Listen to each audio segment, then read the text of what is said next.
जी। ॐ अखण्डमण्डलाकारं व्याप्तं येन चराचरं तत्पदं दर्शितं येन तस्मै श्रीगुरुवे नमः। ध्यानमूलं गुरुमूर्ति पूजामूलं गुरुपदं मन्त्रमूलं गुरुवाक्यं मोक्षमूलं गुरुकृपा। ओम। बहुत अच्छे। पिछले 2 दिनों से हमने आध्यात्म रामायण प्रारंभ की है। एक बार उसको 5 मिनट में 2 दिन का रिव्यू ले लेते हैं। भगवान 2 प्रकार से लीलाएं कर रहे हैं।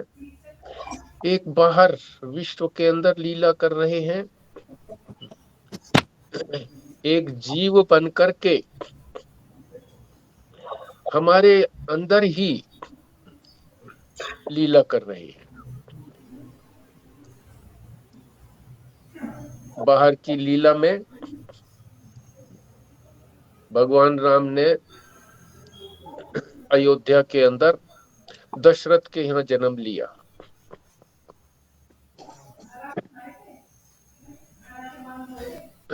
और अपने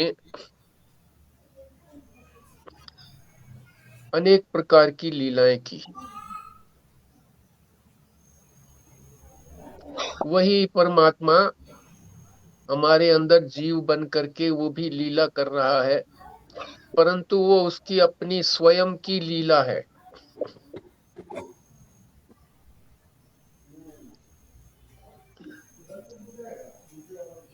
जिसमें उसकी 10 इंद्रियां उसने स्वतंत्र छोड़ रखी है। वो जिधर चाहे उधर जाए, जो चाहे करें।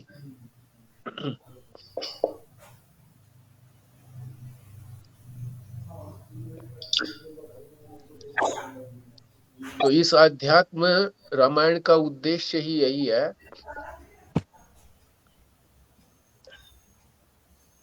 कि हम भी दशरथ बने। अभी जीव जो है वो 10 मुख बना हुआ है।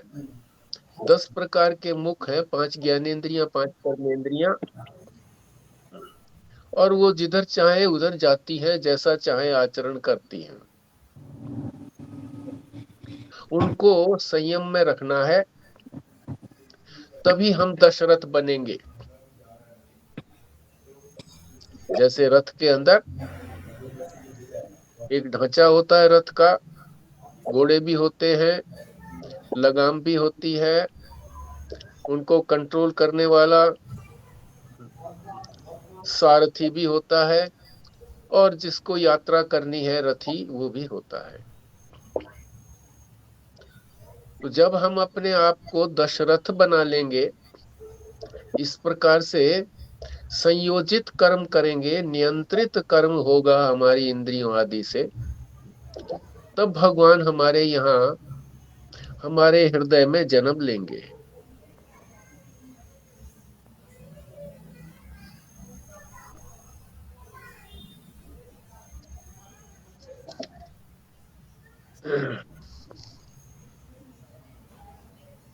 फिर ये भी बताया था भगवान वेद व्यास ने आध्यात्म रामायण के प्रारंभ में ही कि परमात्मा का स्वरूप कैसा है। तो बताया था कि वो सृष्टि की उत्पत्ति, स्थिति और प्रलय का एकमात्र कारण वही है।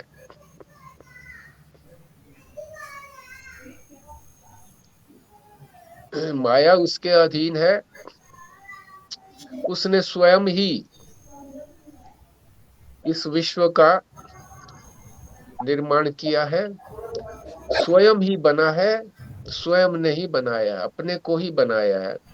इसीलिए उसको अभिन्न निमित्तोपादान कारण कहा जाता है कि उपादान भी वही है, निमित्त बनाने वाला भी वही है, उससे अलग नहीं है।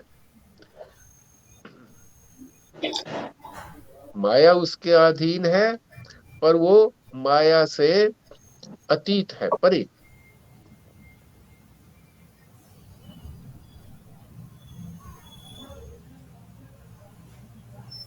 फिर ये भी बताया था कि जो इस अध्यात्म रामायण को सुन लेते हैं, पढ़ लेते हैं, समझ लेते हैं, तो वो व्यक्ति पापों से निवृत्त हो जाता है।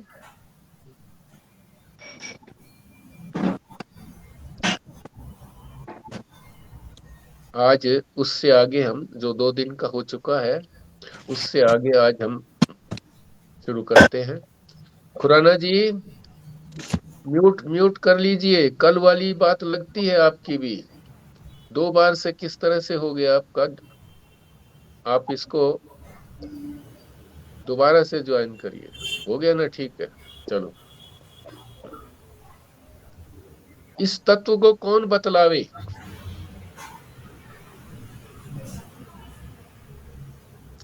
तो इस तत्व को साक्षात भगवान शंकर बतला रहे हैं, वही बतला सकते हैं, क्योंकि अपनी बात वही तो कह सकते हैं। दूसरा कोई कहेगा तो वो आचरण देख करके ही कहेगा। वो तो स्वयं अपना आप जानते हैं, वो अंदर की बात बताते।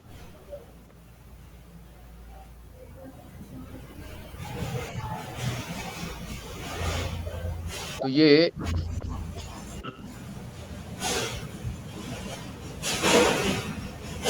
अध्यात्म रामायण यानी अध्यात्म की कथा, हमारी अपनी कथा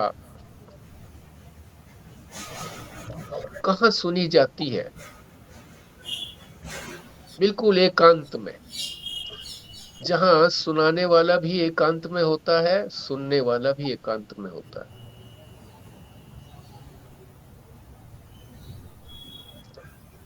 यानी श्रोता और वक्ता दोनों एकांत में होते हैं, उनको किसी प्रकार का कोई व्यवधान नहीं होता। और भी बात बताई कि दोनों जो है वो प्रेम से अभिभूत होते हैं एक दूसरे के प्रति, क्योंकि ये बात जो है हृदय की बात है। हृदय की बात को हृदय से ही समझा जा सकता है, ये बुद्धि का खेल नहीं है।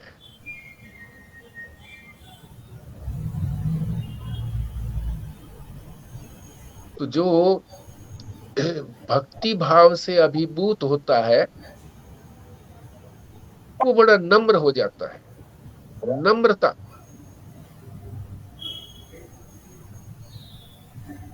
तो सुनने वाली कौन है? पार्वती। वो अति नम्र है, भगवान की बाई कक्ष पे बैठी है प्रेम से। जो कुछ वो कहते हैं वो सारा उनके हृदय में प्रवेश कर जाता है। जब व्यक्ति नम्र होता है, भक्त होता है, तो भगवान जो है वो कुछ भी छुपाते नहीं है, अपने अंदर की बात बता देते हैं।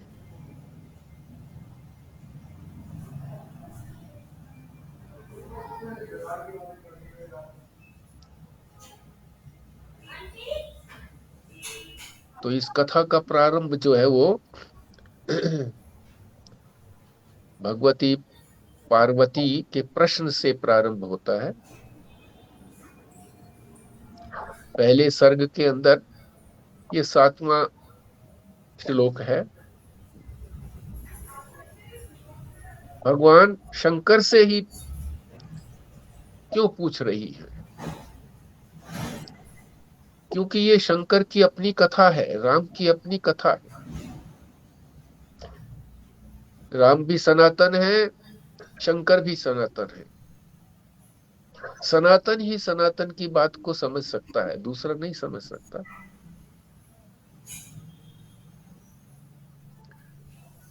दोनों एक ही हैं, यहाँ द्वैत का काम नहीं है।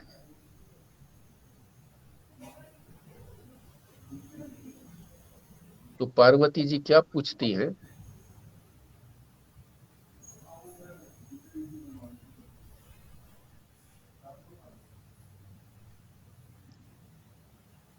कि राम ने जितने भी अपना आचरण किए हैं, उन सारे आचरणों में क्या वे जानते थे कि वो कौन है, या नहीं जान करके करते थे? दो बातें होगी कि जो भी वो क्रिया करते थे वो जानते हुए क्रिया करते थे या अनजाने में क्रिया करते थे, नहीं जान करके करते थे। तो कुछ लोग तो कहते हैं कि राम अपनी अविद्या से आवृत होकर के, अज्ञान से आवृत होकर के अपने आप को जानते नहीं थे। अविद्या ने आवृत किया हुआ था, नहीं जानते थे। उपदेश के द्वारा ही जान पाए। वशिष्ठ मुनि ने ही उनको उपदेश दिया, जैसे राम कथा में आता ही है। अन्य लोग कहते हैं वो अपने तत्व को जानते हुए भी लीला रूप से ऐसा कर रहे थे जैसे नहीं जानते हैं। जानते तो थे अपने तत्व को कि मैं सच्चिदानंद तत्व हूं, तो तत्व तो कुछ करता नहीं है, पर लीला रूप से कुछ भी कर सकता है। सच्चाई क्या है? अब इसी दोनों बातों को फिर से पूछा जा रहा है, किस तरह से कि यदि नहीं जानते थे तो हमारे जैसे हो गए। हम भी तो नहीं जानते हैं अपने तत्व को। और अगर जानते थे तो सीता के पीछे क्यों रोए?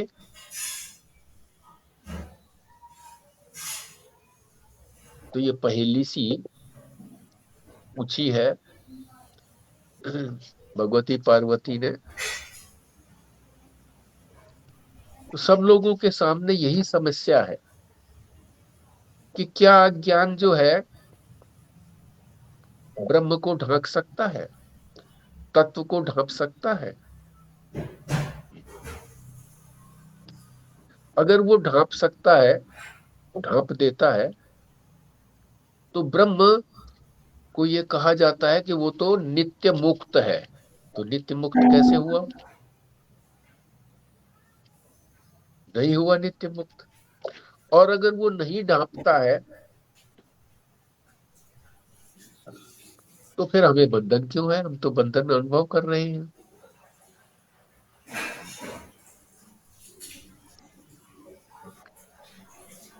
तो जब भगवती ने ये प्रश्न किया तो भगवान ने इसका विस्तार से उत्तर दिया।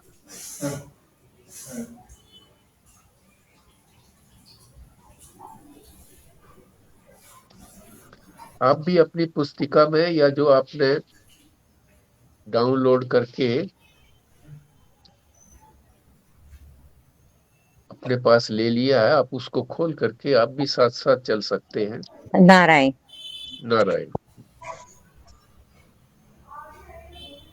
एक दिन का प्रवचन यहाँ पर समाप्त हो गया है। महाराज जी ने जो हमने 2 दिन और प्लस जो आज का दिन है, इतने दिन में समाप्त किया है, वो उन्होंने एक ही दिन में बोल दिया था। तो समझने में कुछ समय लगता है।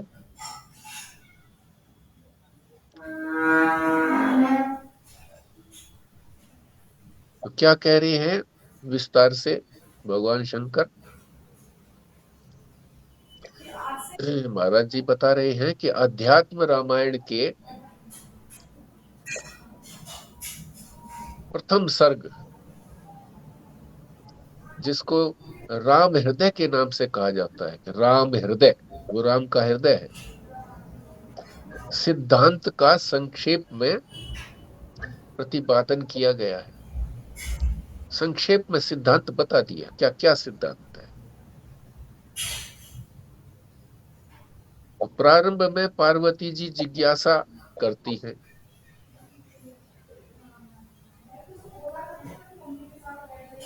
और भगवान शंकर उनका उत्तर देते हैं। तो भगवान ने पार्वती को कहा कि तुम धन्य हो, क्योंकि तुमने राम के बारे में, उनका वास्तविक तत्व के बारे में जो जिज्ञासा की है, जानना चाहा है। तो सत्य है, तत्व जो है वो तो सत्य होता है। इसको जानने की इच्छा बड़ी दुर्लभ है, हर एक को नहीं होती है, किसी किसी को होती है ऐसी इच्छा, और इसका बड़ा महत्व है। तत्व को जानने का बड़ा महत्व है। तो तुमने ये जिज्ञासा की है, तो तुम धन्य हो, क्योंकि पार्वती जी से पहले किसी ने भी भगवान शंकर जी से इसके बारे में नहीं पूछा था।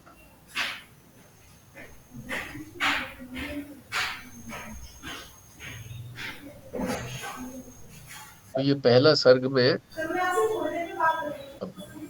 16वां श्लोक है। इसी श्लोक की व्याख्या कर रहे हैं। ये कथा स्वयं राम ने सर्वप्रथम सुनाई थी। स्वयं। कैसी है ये कथा? गुह्य से भी गुह्य है। गुह्य किसको कहेंगे? कि जो कुछ ये कहना चाहती है वो अत्यंत छुपा हुआ तत्व है।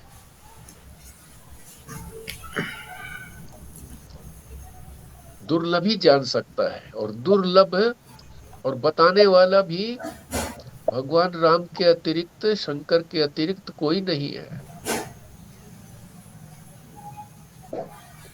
वाल्मीकि रामायण और ये अध्यात्म रामायण, इसीलिए दोनों में अंतर है। वाल्मीकि ने तो जैसा रामचरित्र के बारे में सुना, समझा, वही उन्होंने वर्णन किया। इसलिए स्वाभाविक रूप से वो तो बाह्य चरित्र आया उनका। अधिदैव चरित्र, जो बाहर विश्व में अपना आचरण करते हैं, कर्म करते हैं, वही तो आया।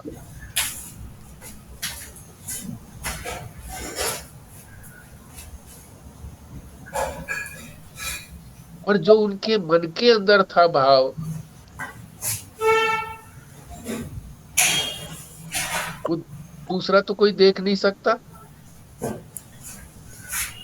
वो तो जब स्वयं बताएंगे तभी पता लगता है। इसीलिए इसको स्वानुभूति कहते हैं। ये जो आध्यात्म रामायण है, ये भगवान राम की स्वानुभूति बाहर प्रकट हो रही है, जो उन्होंने आचरण करते हुए अंदर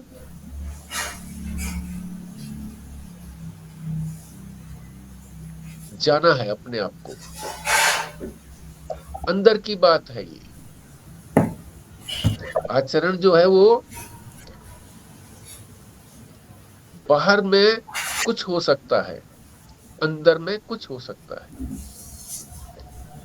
पर जो आदमी स्वयं बताता है, बड़े प्रेम से बताता है, सुनने वाला भी बड़ा प्रेमी है,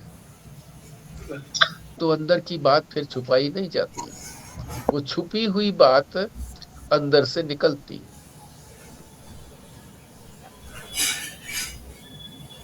इसलिए ये आध्यात्म रामायण बड़ी गुह्य है।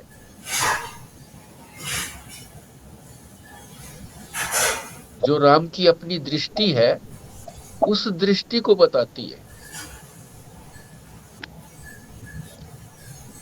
अपनी दृष्टि को, अपने मन को तो व्यक्ति स्वयं ही समझता है। दूसरा उसके मन को कैसे समझेगा? उसके आचरण से अनुमान लगाता है कि वो क्या कहना चाह रहे होंगे आचरण से। पर बहुत बार आचरण में और मन में अंतर हो सकता है, कहने में भी अंतर हो सकता है। जो अंदर से अनुभव कर रहा है वो यदि स्वयं कहता है तो बात बिल्कुल यूं की यूं निकलती है। दूसरा यदि कोई कहता है तो यूं की यूं नहीं निकलती है।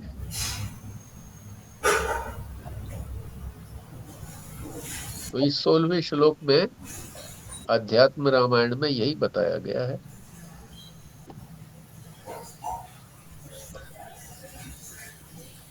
कि जो पार्वती की जिज्ञासा थी उसका जो भगवान उत्तर देने जा रहे हैं वो अत्यंत छुपी हुई बात है, और वो स्वयं अपनी छुपी हुई बात को स्वयं बता रहे हैं। और ऐसा अन्य किसी ने पूछा भी नहीं था पार्वती के अतिरिक्त। आगे जो सर्ग हो गया दूसरा, सर्गों में बटी हुई है। पहले तो रामायण, रामायण भी और अध्यात्म रामायण भी कांडों में बटी हुई है। 7 कांड है। तो कांड तो पहला ही चल रहा है, बाल कांड। उसके अंदर अब दूसरा सर्ग, सर्गों में बटी हुई है। दूसरा सर्ग में 6वां श्लोक है।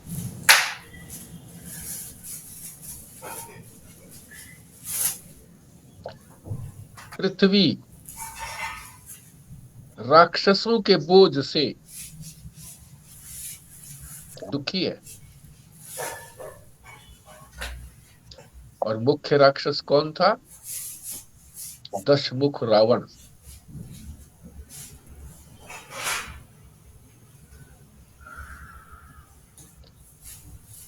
उसी की तुलना में कहा गया है कि ये जो हमारा शरीर है, जीवों का शरीर है, सभी जीवों का, इसमें 10 इंद्रियां जो है हमारी, 5 ज्ञानेंद्रियां, 5 कर्मेंद्रियां, ये जो व्यवहार करती हैं ये आसुरी व्यवहार है। जैसा दशमुख रावण या दूसरे जो उसके सहयोगी थे राक्षस, वो करते थे। तो सभी जीव जो हैं, अभी जो उनका आचरण है वो राम का आचरण नहीं है, राक्षसों जैसा ही आचरण है। क्यों? कि उन्होंने 10 इंद्रियों को खुला छोड़ रखा है, जो चाहे करें। इसलिए पृथ्वी जो है बड़ी दुखी है।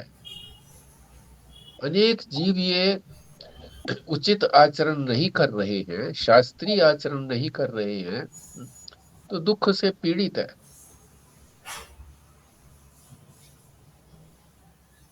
तो दुख और पीड़ा ये 2 शब्द आए बीच में। इनके अंतर में भी समझ लीजिए कि क्या अंतर है आपस में, दुख में और पीड़ा में।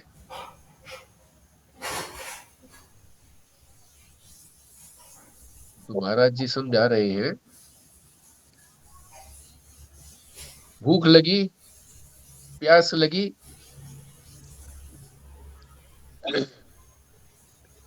भोजन कर लिया, पानी पी लिया, तो वो जो दुख था वो थोड़ी देर के लिए था।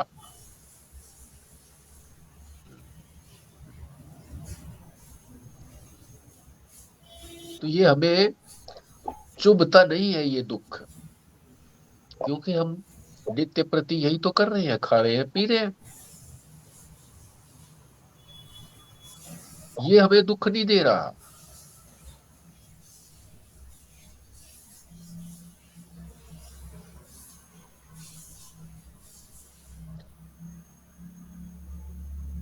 इससे कोई वैराग्य की संभावना नहीं है। कभी हम सोचते नहीं कि हम खाए जा रहे हैं, पिए जा रहे हैं, किस लिए खा रहे हैं, किस लिए पी रहे हैं।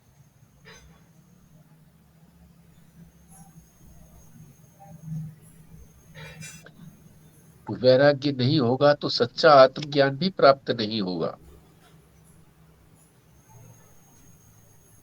आत्मज्ञान प्राप्त करने के लिए वैराग्य की आवश्यकता है। तो ये जो छठा श्लोक है, ये वैराग्य उत्पत्ति का कारण बता रहे हैं कि वैराग्य उत्पत्ति का कारण क्षणिक दुख नहीं, बल्कि जो पीड़ा बनी, जो दुख बना ही रहता है।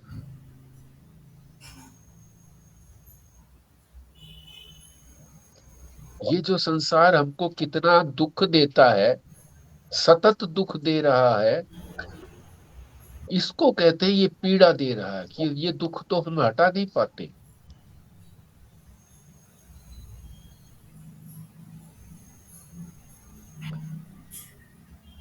इस दुख को हटाने के लिए, कौन सा दुख है, जन्म से लेकर के मृत्यु पर्यंत कितने दुख हैं।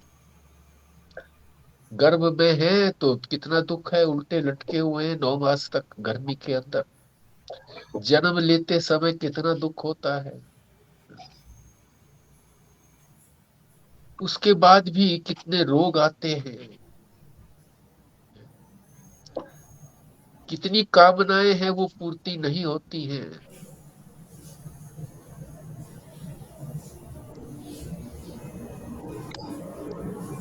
जन्म से लेकर के मृत्यु तक दुख ही दुख है, दीर्घ काल तक चलते रहते हैं। ये क्षणिक दुख नहीं है। इनको जब हम देखेंगे, इन पर जब हम विचार करेंगे कि क्षणिक दुखों को तो हम हटाए जा रहे हैं, खा रहे हैं, पी रहे हैं, मौज कर रहे हैं। जो ये दीर्घकालिक दुख है, जन्म मरण का चक्र है, कर्तृत्व भोक्तृत्व का चक्कर है कि करो तो खाओ, और खाओ तो फिर कर्म कर पाओगे, नहीं तो नहीं कर पाओगे। जन्म का, मरण का, जन्म और मरण के बीच में कितना दुख आ रहा है। इस पर जब तक विचार नहीं करेंगे तो सच्चा वैराग्य पैदा नहीं होगा।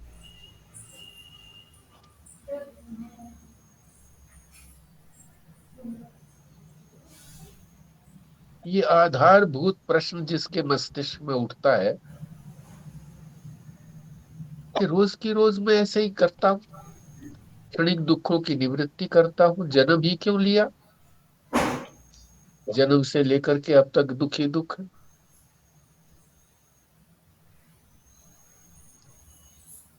इसकी निवृत्ति करूं। निवृत्ति तो चाहता है वो दुखों से।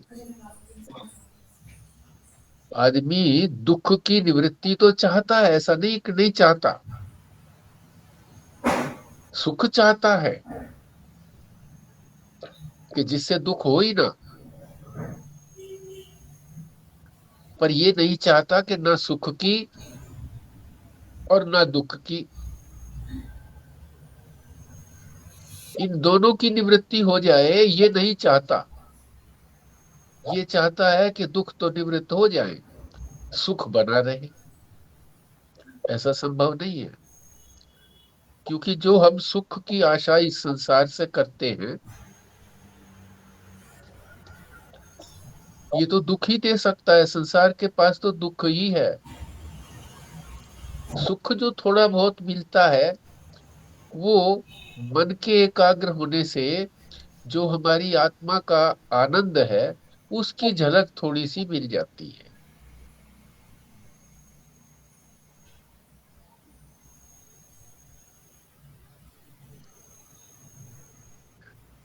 तो जो भी इंद्रियों से संपर्क हमारा होता है, इंद्रियां संपर्क इसीलिए करती हैं विषयों से कि सुख चाहती हैं। विषयों के पास सुख है नहीं, इंद्रियां उनको सुख को पूरी तरह से ग्रहण कर पाने में भी असमर्थ होती हैं बहुत बार।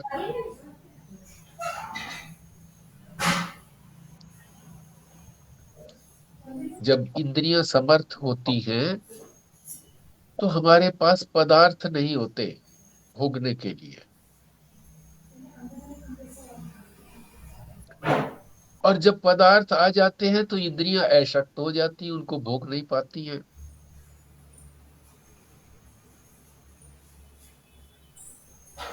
और इंद्रियों को तो विषय का संपर्क होगा ही, उसको तो बचा सकते नहीं।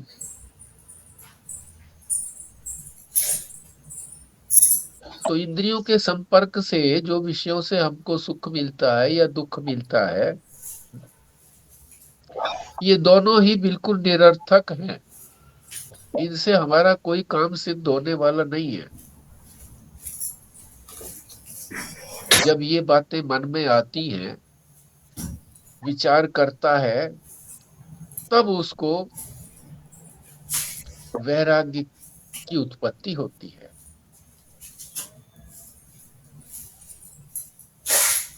इसलिए दुख ही कारण नहीं है वैराग्य का। हम ये सोचते हैं कि दुख होगा तो ही वैराग्य होगा। सुख भी वैराग्य का कारण है। महाराज जी ने इसका एक स्पष्ट उदाहरण दिया है अपने अनुभव का। स्वीडन के अंदर सर्वाधिक शिक्षा है, खूब शिक्षित है लोग स्वीडन, और सुख सामग्री भी सर्वाधिक है वहां पर भोगने के लिए। खाना पीना ओढ़ना पहनना, किसी चीज का कष्ट तो है ही नहीं। अब क्या करें? जब तक मनुष्य के सामने दुख है तब तक तो दुख निवृत्ति के लिए प्रयत्न करता है।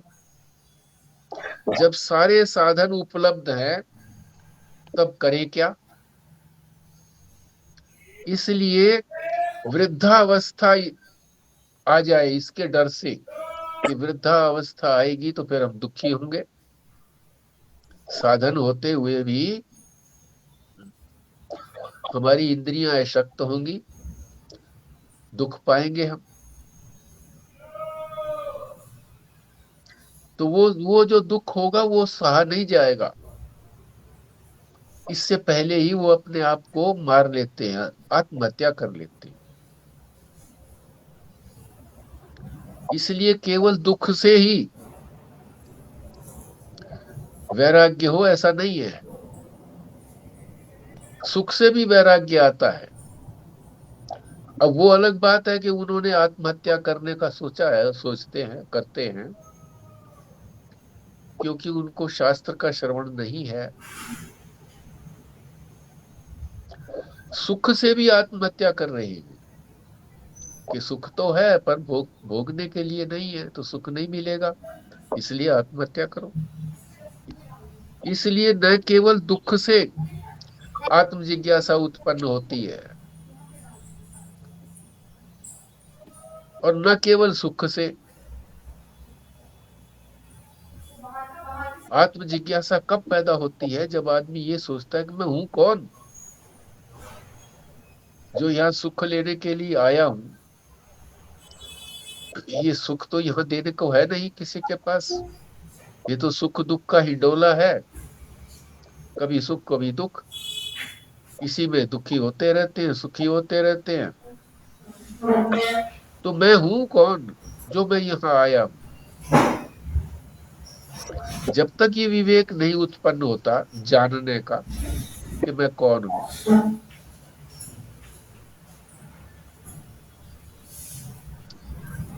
तब तक ये भार, जो ये इंद्रियां जो हमें दुखी कर रही हैं,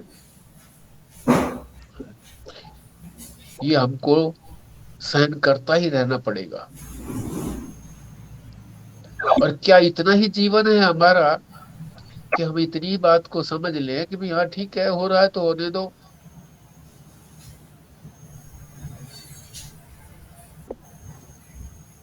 तब विचार उत्पन्न होता है।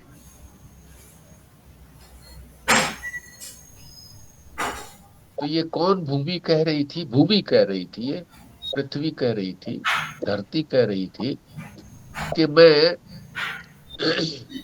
ये रावण रूपी जो व्यवहार हो रहा है जीवों का, इससे मैं बड़ी दुखी हूं, हार से कष्ट पा रही हूं, इसका निवारण होना चाहिए। तो पृथ्वी ने गाय का रूप धारण किया, गो रूप। गो का अर्थ भी ज्ञान होता है, उसको ज्ञान हुआ, प्रारंभिक ज्ञान हुआ। तो उसके मन में विचार आया। इसी तरह से जब हमारे मन में भी विवेक करने से कि मैं कौन हूं, जब ये विचार जागृत होता है, तो शास्त्र बताता है कि एक पदार्थ नित्य है, एक पदार्थ अनित्य है।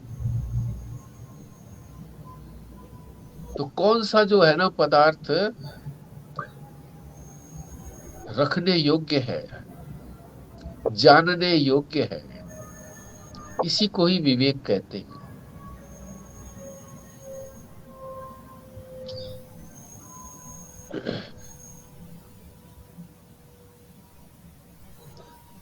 जब इस प्रकार की जिज्ञासा उत्पन्न होती है कि कौन सा नित्य है ये मुझे पता लगे, तो ब्रह्मा जी के पास जाता है।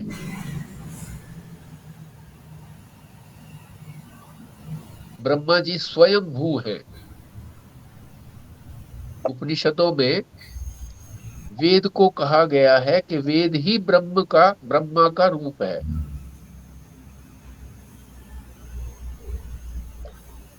भगवान नारायण ने ब्रह्मा जी को ही उपदेश दिया था। किसका उपदेश दिया था? वही वेद का ही।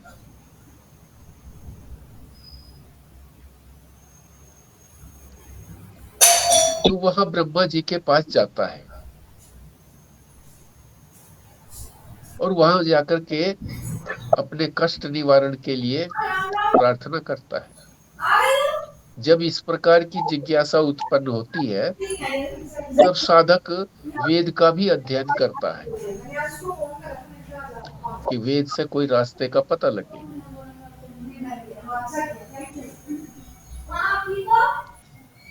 अब वेद तो लोग कहते हैं जी ये तो भ्रम में डालने वाला है वेद। कैसे? ये तो कहते हैं ये काम ना करो, इसका मैं उपाय बताता हूं, ये तुम्हारी कामना पूरी होगी। कामनाओं का ही जंजाल है वहां पर तो, और कामनाएं कभी पूरी होती नहीं है। तो ये वेद ने जो अपने अंदर जो रहस्य है, उस रहस्य को सामान्य व्यक्ति जो संसारी आदमी है वो ना जान सके, इसके लिए किया हुआ है। जैसे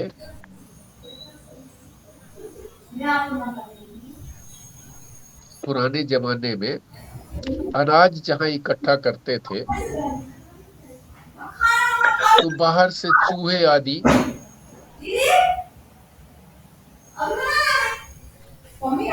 आते थे।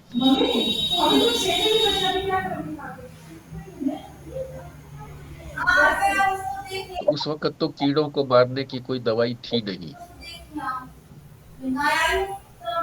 क्या करते थे वो? बाहर जो सस्ता अनाज था, मक्की आदि, वो बखेर देते थे।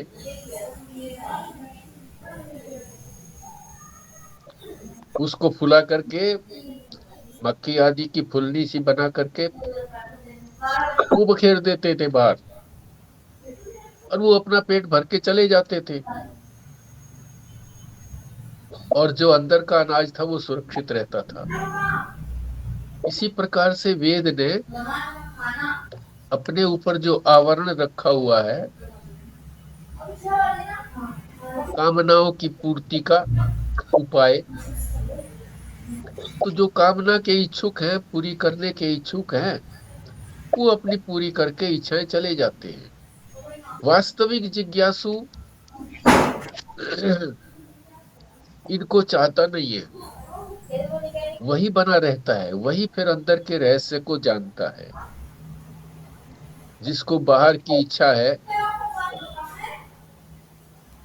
तो शुरू शुरू के प्रकरणों में कर्म की बात बताई है वेद के अंदर, फिर उपासनाएं बताई हैं।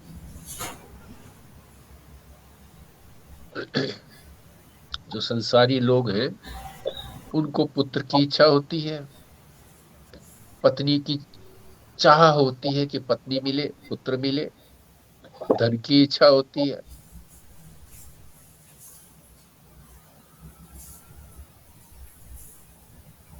तो वेद ने कर्म रूपी,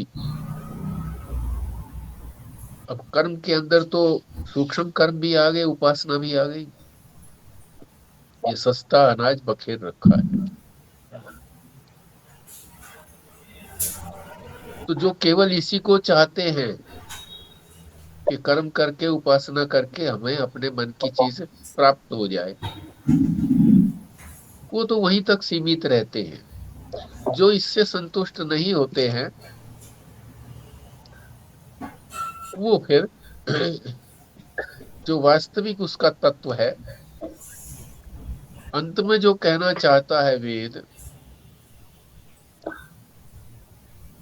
वो केवल 4000 श्लोकों में ही कहा गया, मंत्रों में कहा गया है। 96,000 जो है ना, वो तो कर्म और उपासना के ही हैं, दोनों मिला के। इसीलिए इसको वेदांत कहते हैं। 4000 मंत्रों वाले भाग को, जो अंतिम भाग है, इसको वेदांत कहते हैं, यानी वेद का अंतिम निर्णय। इसी में उस परमात्म तत्व का प्रतिपादन है। तो ब्रह्मा जी के पास जाकर के जो पृथ्वी थी, गऊ का रूप धारण किया हुआ था, अपनी पीड़ा कही कि मुझे जीवों का जो ये राक्षसी आचरण है, इससे मैं बड़ी दुखी हूं। ब्रह्मा जी ने कहा कि चलो हम भी चलते हैं, हम सब भगवान विष्णु के पास चलते हैं। सब देवता और पृथ्वी ब्रह्मा जी के पास, वो विष्णु जी के पास गए। वो अपने क्षीर समुद्र के अंदर किनारे गए। क्षीर समुद्र में वो लेटे हुए थे। वहां भगवान विष्णु से प्रार्थना की। भगवान विष्णु प्रकट हो गए और ब्रह्मा जी ने भगवान विष्णु से प्रार्थना की।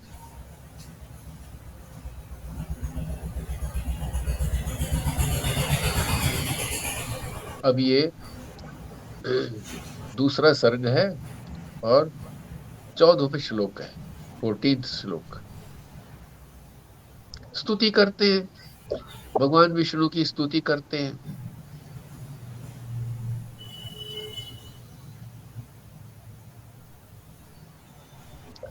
स्तुति करके उन्होंने बताया कि रावण ने बड़ी भारी तपस्या करके मुझसे वरदान ले रखा है।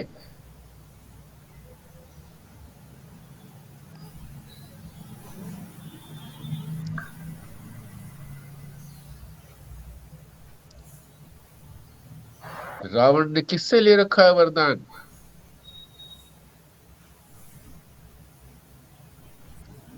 ब्रह्मा जी से। क्या वरदान ले रखा है? उस वरदान का क्या परिणाम है? मनुष्य शरीर वाले से ही मेरी मृत्यु होनी है। ये वरदान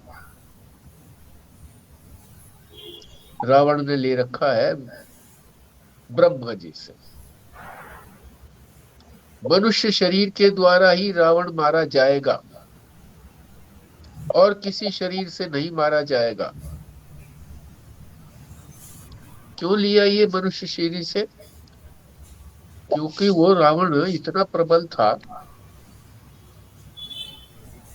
कि उसे ये था कि मुझे मनुष्य शरीर तो मार ही नहीं सकता।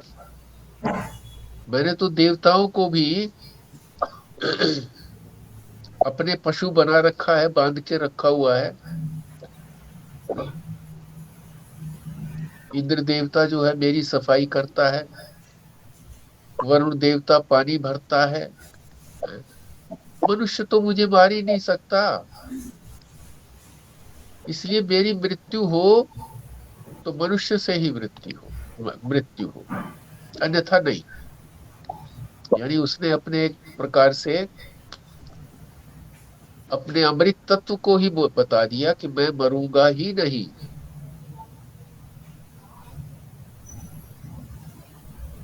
और ये भी बताया कि कहाँ मारा जाऊंगा मैं, अगर मारा भी गया तो।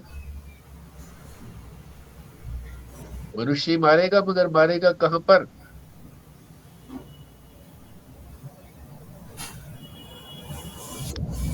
कौन मारेगा? जिसका शास्त्र में अधिकार होगा, मनुष्य ही मारेगा।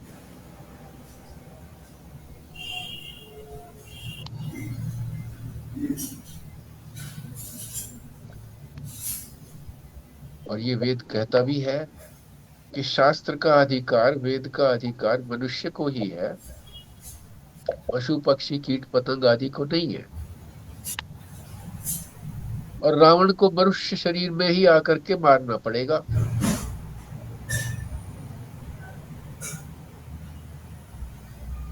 और मनुष्यों में है अज्ञान, अविद्या। इसी अज्ञान और अविद्या के कारण उनकी वृत्तियां जो है संसार में फैली हुई है। और ये अज्ञान इस शरीर में ही आकर के इस अज्ञान को, ये रावण जो है ये एक अज्ञान का ही रूप है। रावण रूपी अज्ञान हमारे भीतर आया हुआ है, अज्ञान।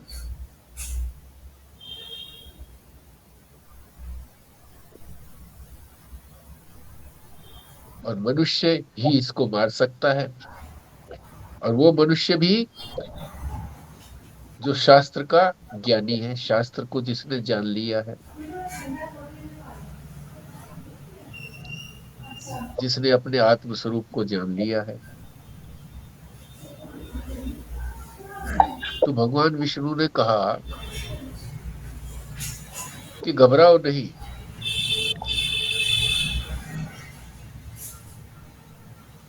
मनुष्य शरीर में ही आकर के मैं ये काम करूंगा। स्वयं कहा भगवान विष्णु ने कि मैं ही मारूंगा रावण को मनुष्य शरीर में जन्म लेकर के।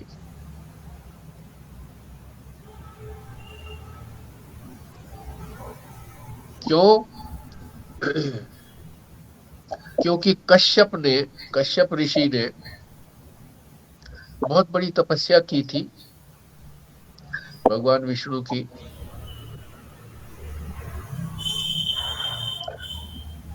और मेरे से मांग की थी कि आप पुत्र रूप में मेरे घर में आए।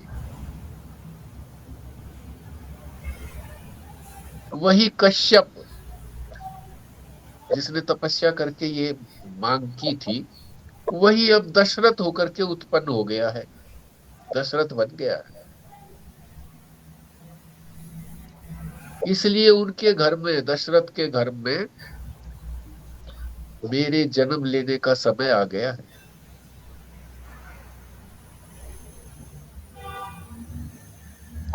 तो भगवान कहाँ जन्म लेते हैं? जो पहले कश्यप था, अब दशरथ है, उसी के घर जन्म लेते हैं। कश्यप के बारे में बताया कि कश्यप कौन है? जो परमात्मा की दृष्टि की तरफ दृष्टि रखता है, वही उसको कहते हैं पश्यक।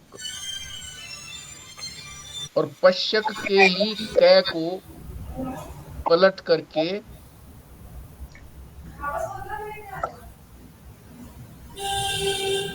कै को इधर ले आए तो कश्यप बन जाता है। पश्यक,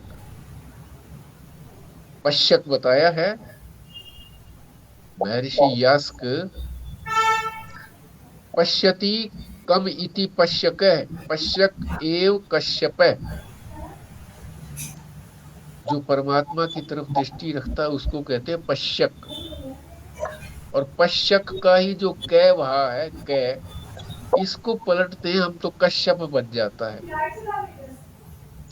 जैसे लोक में भी हम लोग कहते हैं ना लखनऊ, लखनऊ को बहुत लोग बोलते हैं नखलऊ, ले की जगह न बोल देते हैं।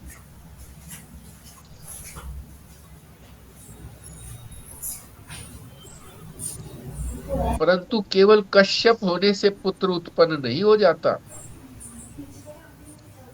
उसके बाद जब वो दशरथ बनेगा, अर्थात अपनी इंद्रियों को नियंत्रित करेगा, तब भगवान उसके घर जन्म लेते हैं।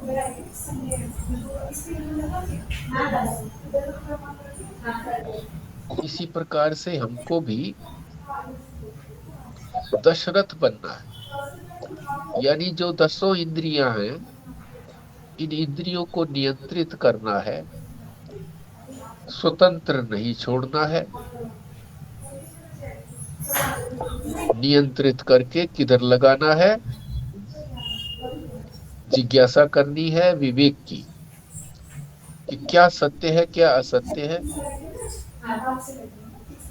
इसके लिए शास्त्र का श्रवण करना है। फिर जब सत्य का पता लग गया, ये सत्य है या नित्य है, नित्य कहो सत्य कहो एक ही बात है, जो हमेशा रहता है उसी को सत्य कहते हैं। तो नित्य और अनित्य का विवेक, तो सारा संसार अनित्य है, केवल चेतन में वो नित्य है। तो मैंने जो ये सारा अनित्य जगत अपने साथ जोड़ रखा है, शरीर से लेकर के अहंकार पर्यंत, और सारा जो भी शरीर के संबंध हैं,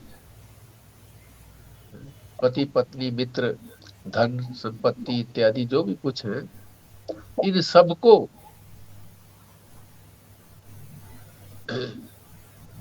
छोड़ना है। इनके प्रति आसक्ति मोह नहीं रखना है। इसी को कहते हैं नित्य अनित्य का विवेक। जब विवेक होगा तो वैराग्य हो ही जाएगा। इसको छोड़ देंगे, जो अनित्य है उसको छोड़ देंगे तो वैराग्य हो गया। तो तब जो है हमारी आत्म जो जिज्ञासा है, आत्मा को प्राप्त करने की जो हमारी इच्छा है, जिज्ञासा है, तो सही पटड़ी पर तभी आएगी जब विवेक होगा। विवेक के बाद वैराग्य होगा। तो ये बात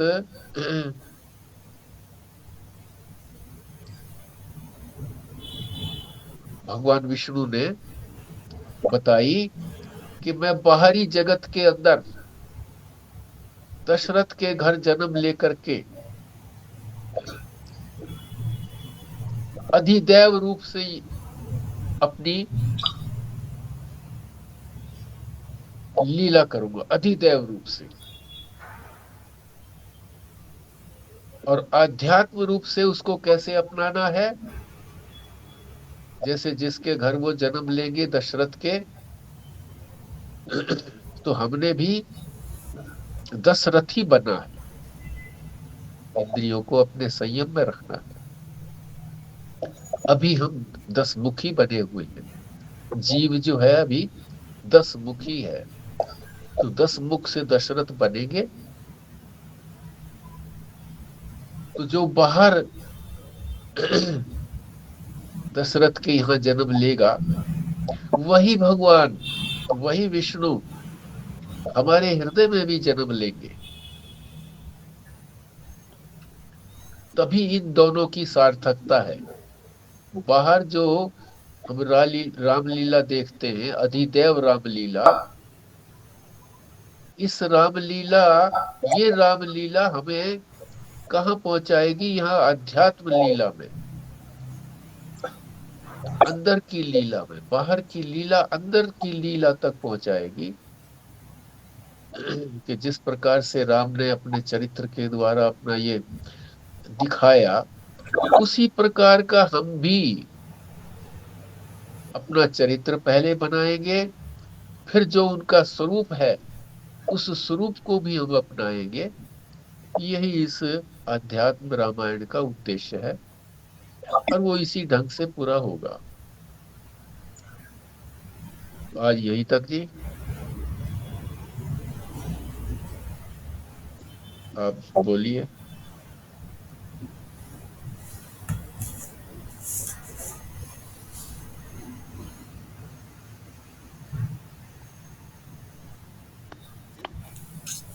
ये थोड़ा और एक्सप्लेन करना, जो आपने बोला कि दुख ही वैराग्य का कारण नहीं है, सुख भी वैराग्य का कारण है। हाँ, वो तो फिर महाराज जी ने उदाहरण दे करके बता ही दिया ना।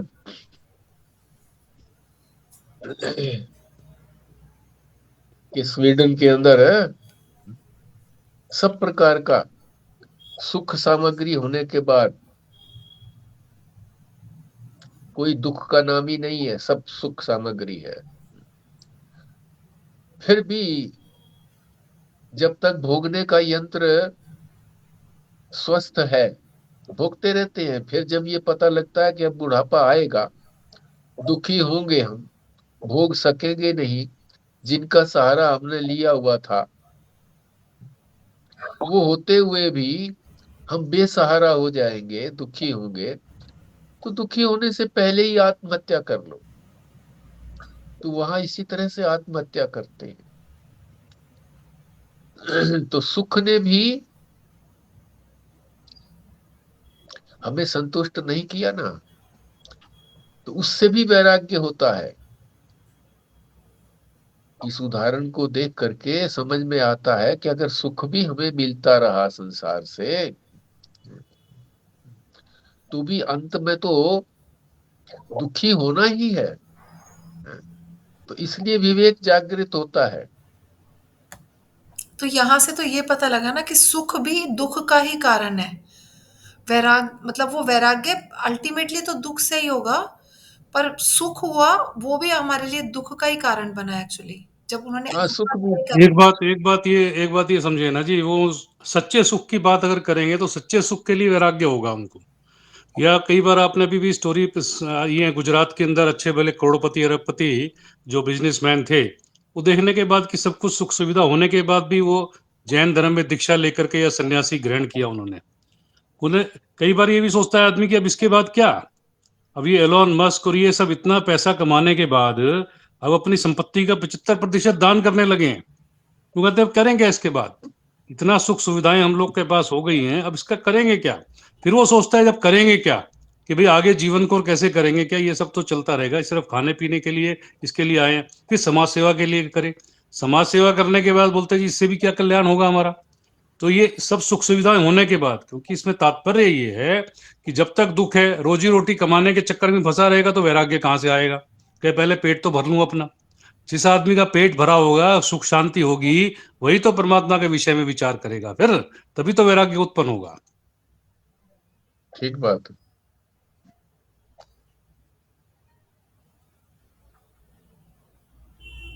सुख से भी वैराग्य होता है, दुख से भी वैराग्य होता है। यही बताने का तात्पर्य है।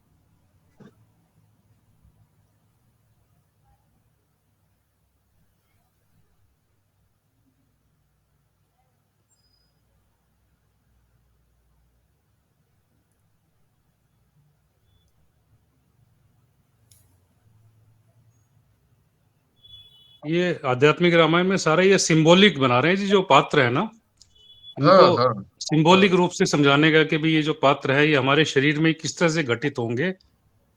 अब इस हिसाब से तो लगता है कि रावण जो है, रावण अज्ञान के रूप में है। हमारा जो अज्ञान है वही रावण है। और ये 10 जो है उसकी इंद्रियां जो हैं, वो 10 सिर जो है उसके, वो हाँ, 10 मुख हमारी जो है हमारी उसके। इंद्रियां हैं, तो इंद्रियों को हाँ, नियंत्रित करेंगे। बिल्कुल सिंबॉलिक है ये। हाँ।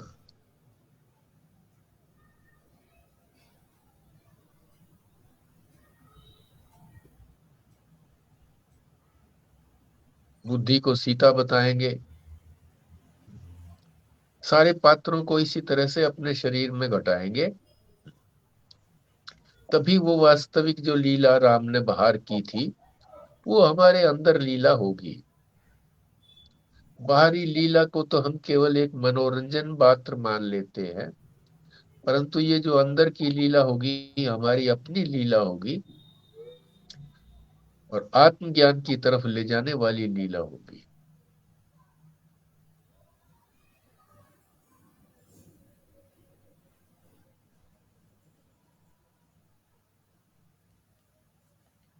ठीक है जी, फिर कृष्णा जी करेंगी क्या पूर्णाहुति? ओम पूर्णमद ओम पूर्णमद पूर्णमिदं पूर्णात् पूर्णमुदच्यते पूर्णस्य पूर्णमादाय पूर्णमेवावशिष्यते। ओम शांति शांति शांति। ओम नारायण नारायण नारायण। नारायण नारायण नारायण।